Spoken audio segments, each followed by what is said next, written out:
ক্যাম্পাসে, পার্লামেন্ট ক্যাম্পাসে আমাদের যে অফিসটা, আমাদের পার্লামেন্ট ক্যাম্পাসে যে অফিসটা দেওয়া হয়েছিল, সেই অফিসটায় আমার অফিসে আবু সাইদের একটা ছবি ছিল। সেই ছবির নিচে বসে সেই অফিসে আমি আমার 8 জন সহকর্মী মিলে 3 মাস ধরে যে প্রচেষ্টাটি চালিয়েছি তারই সারাংশ আজকে আমরা উপস্থাপন করব। কিন্তু এর পেছনে আছে অন্ততপক্ষে 1 লাখ লোকের মতামত, রাজনৈতিক দলগুলোর অবদান, আছে সিভিল সোসাইটির অবদান, এবং আছেন সমাজের বিভিন্ন অংশের মানুষের মত, সেগুলিকে ধারণ করার চেষ্টা। আমরা সংবিধান সংস্কারের জন্য কতগুলি সুনির্দিষ্ট প্রস্তাব উপস্থাপন করেছি, সুপারিশ হিসেবে উপস্থাপন করেছি। সেক্ষেত্রে আমাদের লক্ষ্য ছিল সুস্পষ্ট: কার্যকর গণতন্ত্র, মৌলিক মানবাধিকার সুনিশ্চিতকরণ এবং জবাবদিহিতা প্রতিষ্ঠা। সেদিক থেকে বিবেচনা করেই আমরা সংবিধানের যে ধারাগুলো, যে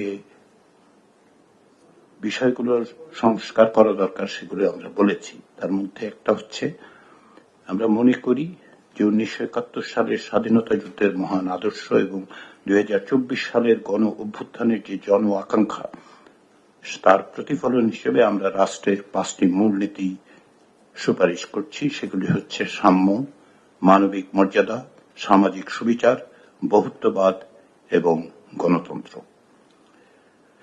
আমরা সংবিধান সংশোধনের ক্ষেত্রে গণভোটের পুনরুদ্ধার বা পুনঃপ্রতিষ্ঠার কথা বলেছি।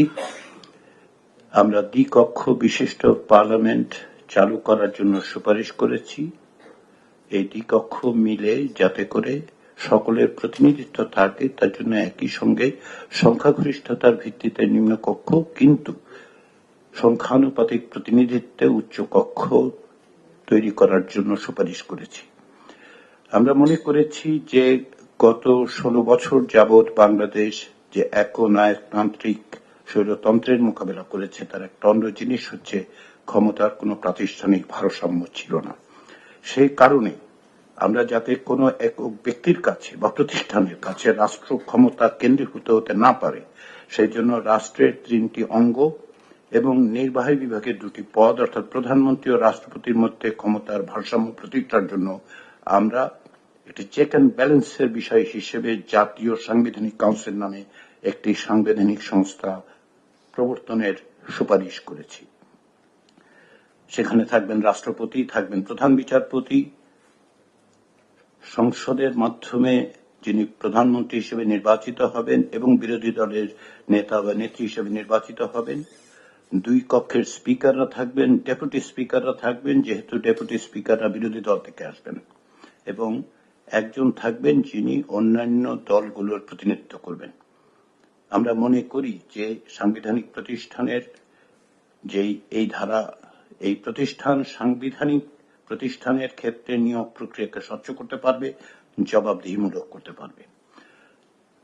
এটা প্রায় সুস্পষ্ট যে প্রধানমন্ত্রী পদের একচ্ছত্র ক্ষমতা হ্রাস করা জরুরি, এবং যাতে করে তিনি একক ইচ্ছায় নির্বাচন কমিশন সহ অন্যান্য সাংবিধানিক প্রতিষ্ঠান এবং সশস্ত্র বাহিনীর প্রধানদের নিয়োগ দিতে না পারেন, সেজন্য আমরা এগুলো জাতীয় সাংবিধানিক কাউন্সিলের কাছে অর্পণ করার সুপারিশ করেছি।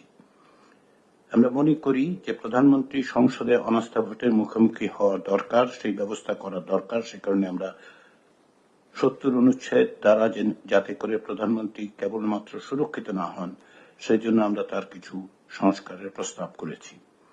আমরা মনে করি যে বাংলাদেশকে যেভাবে গণপ্রজাতন্ত্রী বাংলাদেশ বলা হয়, তার মধ্যে আসলে যে প্রজাতন্ত্রের কথা হয় সেটা আমরা দ্বিমত পোষণ করেছি। আমরা বলছি বাংলাদেশ পরিচিত হওয়া উচিত জনগণতান্ত্রিক বাংলাদেশ হিসেবে। আমরা অন্তর্বর্তী সরকারের সুস্পষ্ট কাঠামোর পরামর্শ দিয়েছি, এবং সেক্ষেত্রে আমরা মনে করি যে অন্তর্বর্তী সরকারের প্রধানের উপদেষ্টা বাছাইয়ের দায়িত্বভার কোনো ব্যক্তি বা কোনো একক প্রতিষ্ঠানের উপর থাকা ঠিক নয়। সে কারণে আমরা জাতীয় সাংবিধানিক কাউন্সিলের কাছে এই বাছাই প্রক্রিয়ার অর্পণ করেছি, তার সুপারিশ করেছি। আমরা আশা করছি সেটা সম্ভব হবে। আমরা বিচার বিভাগের বিকেন্দ্রীকরণের জন্য সুপারিশ করেছি এই কারণে যে ন্যায় বিচার প্রতিষ্ঠিত করতে হলে এবং ন্যায় বিচার পাওয়ার অধিকারকে সুগম এবং যথাসাধ্য মানুষের দোরগোড়ায় পৌঁছে নিতে হলে কমিশন মনে করে যে বিকেন্দ্রীকরণ করা দরকার। আমরা সুপ্রিম কোর্টের একক চরিত্র অক্ষুণ্ণ রেখেই দেশের সকল বিভাগীয় শহরে হাইকোর্ট বিভাগের মর্যাদা এবং এখতিয়ার সম্পন্ন একটি স্থায়ী আসন প্রবর্তনের সুপারিশ করেছি।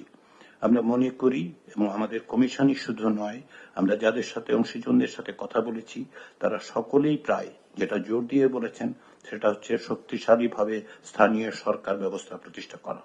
সেই জন্য আমরা স্থানীয় সরকার কমিশন গঠনের সুপারিশ করেছি। আমরা জেলা ও সিটি কর্পোরেশন পর্যায়ের সমন্বয় কাউন্সিল গঠনের প্রস্তাব করেছি। আমরা মৌলিক অধিকারের আওতা সম্প্রসারণের কথা বলেছি।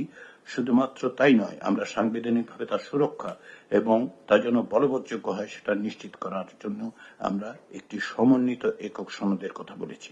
আরেকটি গুরুত্বপূর্ণ বিষয় সেটা হচ্ছে রাষ্ট্রপতি নির্বাচনের যে পদ্ধতি তৈরি করা হয়েছে তাতে করে ব্যক্তির ইচ্ছা প্রতিফলিত হয় বলে আমরা আসলে এক ধরনের প্রেসিডেন্টের নির্বাচনের পদ্ধতিতে পরিবর্তন করার পরামর্শ দিয়েছি।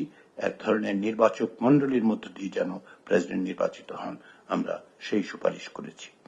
এই সুপারিশগুলোর ভিত্তি হচ্ছে আমরা যে অসংখ্য মানুষের মতামত পেয়েছি। আমি কমিশনের পক্ষ থেকে এটা বলতে পারি যে আমাদের ব্যাপারে যে আস্থা কমিশনের ব্যাপারে প্রকাশ করা হয়েছে তার সবচেয়ে বড় প্রমাণ হচ্ছে যে প্রত্যেক সমাজের প্রত্যেকটি অংশ আমাদের আবেদনে সাড়া দিয়েছেন, এসেছেন, কথা বলেছেন, ওয়েবসাইটের মাধ্যমে কথা বলেছেন। তাদের দোরগোড়ায় যখন আমরা আমাদের জরিপের জন্য গেছে তারা উত্তর দিয়েছেন, তাদের মতামত জানিয়েছেন। একটা ব্যাপক গণ অভ্যুত্থানের মধ্য দিয়ে যে স্বপ্ন, সেই স্বপ্নের ধারাবাহিকতাই আসলে কমিশনের পক্ষ থেকে আমরা এই প্রস্তাবগুলো সুপারিশগুলো রাখছি। আমরা আশা করছি বাংলাদেশের রাজনৈতিক দলগুলো এক ধরনের ঐকমত্যে পৌঁছতে পারবেন। আমি শেষ করার আগে ধন্যবাদ জানাতে চাই যারা আমাদের সাথে কাজ করেছেন। কমিশনের আমি ছাড়া যে 8 জন সদস্য দিবানিশে কাজ করে সামগ্রিকভাবে এই সুপারিশগুলি তৈরি করেছেন। আমাদের কার্যালয়ের যে কর্মকর্তা এবং কর্মচারীরা ছিলেন, পাশাপাশি আমাদের যে 32 জন গবেষক আমাদের সাথে কাজ করেছেন যারা বিনামূল্যে প্রো বনো কাজ করেছেন আমাদের সাথে। যে কোনো সময় যা প্রয়োজন হয়েছে তার জন্য তারা যে কোনো সময় প্রস্তুত ছিলেন। 50,000 মতামতকে সার সংকলন করার মতো দুরূহ দায়িত্ব তারা পালন করেছেন।